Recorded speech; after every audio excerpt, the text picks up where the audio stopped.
When I assumed duties as Treasury Secretary in early April 2022, the country was in chaos. There were neither rupees nor dollars at the Treasury. Every day was a struggle to meet the mandatory payments of the government. At the time, just the salary bill and interest costs exceeded government revenue. Looking back, now it is hard to believe that we got through that time without missing any of those mandatory payments of the government. Unfortunately, less than 2 years later, many in society chosen to forget the incredibly difficult time that we went through. The road to recovery has of course not been easy. However, what might have been outcome if the reforms implemented over the last 2 years were not put in place? To avoid that kind of outcome has been an incredibly difficult task. As public officials, these efforts are our duty and responsibility as professionals. However, it is indeed disheartening when the bona fides of public officials are unfairly called into question, including by members of the country's legislature, behind the cover of parliamentary privileges. The actions of Treasury officials and all public officials are open to public scrutiny, and officials must be accountable for the same. However, such scrutiny and critique should be based on actual information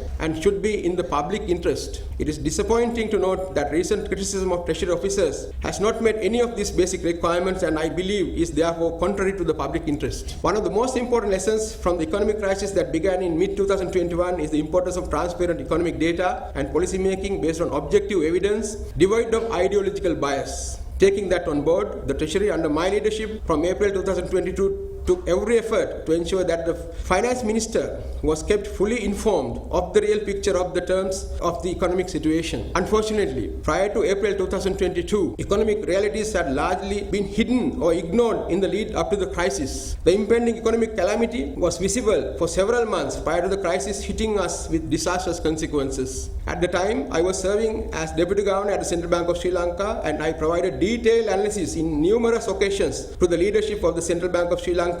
Unfortunately, such warnings were ignored. The economic decision-making leadership at the time misdiagnosed the country's fundamental solvency crisis as a straightforward liquidity crunch. In my view, contrary to claims made by some people with vested interests, the economy under the former president collapsed because of the wrong advice given to him on managing the economy. According to the submissions made before the Supreme Court, it has been alleged that the former officials of the then administration had created what was described as a Chinese wall around the former president and had concealed from him true condition of the economy. This is not the case today. In fact, the Public Financial Management Bill, which will be submitted to Parliament in the coming weeks, will create stronger legal requirements for fiscal transparency.